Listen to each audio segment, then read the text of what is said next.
जय हिंद दोस्तों, मैं एक्स नासुदा राजेश पटेल एक सर्विसमैन न्यूज चैनल 12 जून 2025 में आप सभी का हार्दिक स्वागत करता हूं। अभी सभी सैनिक भाइयों को मैं पहले हेडिंग बताऊंगा, इसके बाद में विस्तार से खबर आपको बताऊंगा। 8 सीपीसी पर जी बिजनेस की बड़ी खबर, FF 2.28 सिपाही से लेकर जनरल तक टेबल हुई जारी। बेसिक 59,100 रुपए। रेलवे तत्काल AC non AC ticket booking में बदलाव। सीएपीएफ में बदलाव, प्रमोशन होगा तेज। हाई कोर्ट का आदेश। डीजीआर महानिदेशालय ईएसएम जेसीओ ओआर के लिए नया ऐलान। फैमिली पेंशन भोगियों के लिए 1 जुलाई से लेकर 31 जुलाई तक कैंपेन 2.0।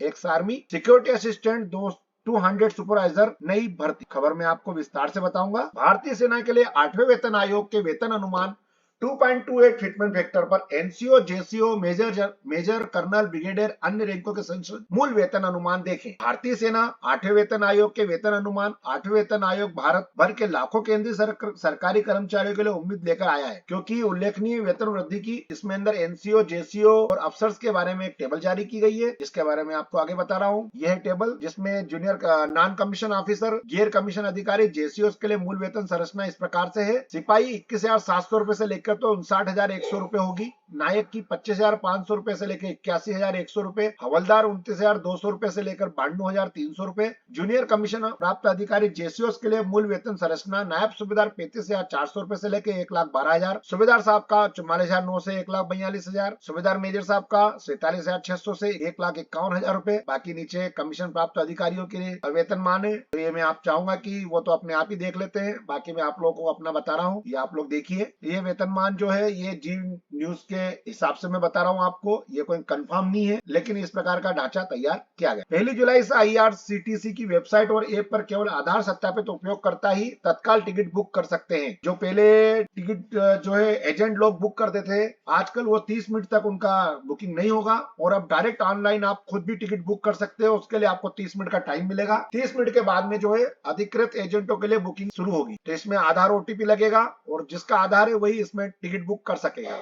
ये बहुत ही अच्छा फैसला है, जिससे जो है कालाबाजारी बंद होगी, और जो है कई बंदों को जो है अपना टिकट नहीं मिलती थी रेलवे में, अपना जो है वो क्या बोलते हैं इसको, अपना वेटिंग लिस्ट हुआ करती थी, तो वो कम से कम उसमें थोड़ा सा एक राहत मिल जाएगी। नेक्स्ट खबर आपको बताता हूं। सुप्रीम कोर्ट ने फैसला दिया है कि सीएपीएफ अधिकारी सभी उद्देश्यों के लिए संगठित सेवाएं हैं और उनके उज्जवल भविष्य के लिए न्यायमूर्ति उज्जवल भुवन की खंडपीठ ने एक फैसले किए कि प्रशासनिक एसएसजी सीपीएफ महानिरीक्षक जी के पद का भारतीय पुलिस सेवा आईपीएस अधिकारियों के प्रतिनियुक्ति पदों के समय के साथ उत्तरोत्तर कम किया जाना चाहिए। मान लीजिए 2 साल की बाहरी सीमा के भीतर यहाँ न्यायमूर्ति ओका का पद पर आखिरी दिन था। शुक्रवार को 23 मई 2025 को फैसले से सेवा नियमों का भर्ती नियमों से संशोधित का रास्ता साफ हो गया है। वर्तमान में सीपीएफ में उप महानिरीक्षक डीआईजी के पद 20% और महानिरीक्षक आईजी के पद 50% पद आईपीएस अधिकारियों के लिए आरक्षित है। इस फैसले से करीब 13,000 सीएपीएफ अधिकारियों को लाभ मिलने का संभावना है। सीएपीएफ के एक अधिकारी ने बताया है कि वर्तमान में असिस्टेंट कमांडेंट के पद पर नियुक्त होने वाले अधिकारी को कमांडेंट के रूप में पदोन्नत होने के 25 साल लगते हैं, जबकि उसे 13 साल में वरिष्ठता प्राप्त कर लेनी चाहिए।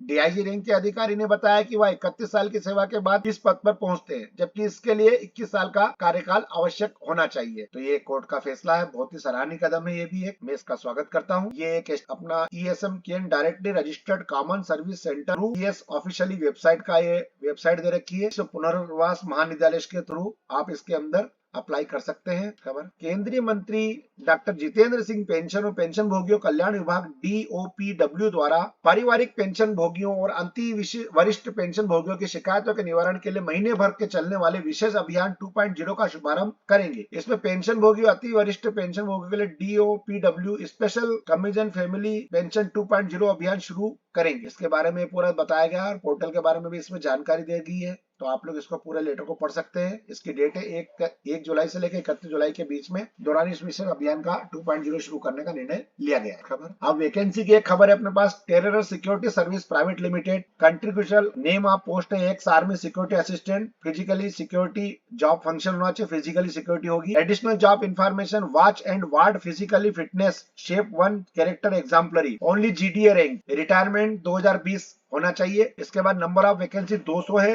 Level of post ex army की है, सिक्योरिटी असिस्टेंट की। क्वालिफिकेशन रिक्वायर्ड है इसके अंदर सेशनल डिजायर्ड 10th पास, और एज रहे इसके अंदर बिलो 47 ईयर्स, और लोकेशन है जॉब का रामनगर गुजरात, और सैलरी है अच्छी इसके अंदर 40,000 रुपए। अप्रोक्सीमेटली। और एडिशनल बेनिफिट है इसके अंदर food free accommodation, PF, travel equipment, और इसके बाद लास्ट डेट है इसकी रिसीव्ड की नेम आप 17 जून 2025। तो जो भी कोई गुजरात का हो या गुजरात से संबंधित सैनिक भाई हो या गुजरात के नजदीक के भी हो, इसके अंदर जैसे एमपी के हैं, एमपी गुजरात के नजदीक पड़ता है तो वो भी जा सकते हैं। महाराष्ट्र भी गुजरात के नजदीक पड़ता है, उधर थोड़ा सा जो बॉर्डर वगैरह आती है, तो उसमें भी आप लोग इनके भी बंदे अपना जो फौजी भाई है उसमें अप्लाई कर सकते हैं, भूतपूर्व सैनिक भाई। अच्छी वैकेंसी रहती है गुजरात में और आगे जाके पेमेंट बहुत अच्छी हो जाती है इसके अंदर। तो जो भी कोई अपना जॉब करने का इच्छुक है वो इसके अंदर जरूर अप्लाई करे, यही आपको मैं शुभकामना देता हूँ। और इतनी आज मेरे पास न्यूज थी। अब मैं अपनी वाणी को विराम देता हूँ। धन्यवाद। आपका दिन शुभ रहे। जय हिंद। और इसमें प्रमोशन भी बहुत अच्छे होते हैं।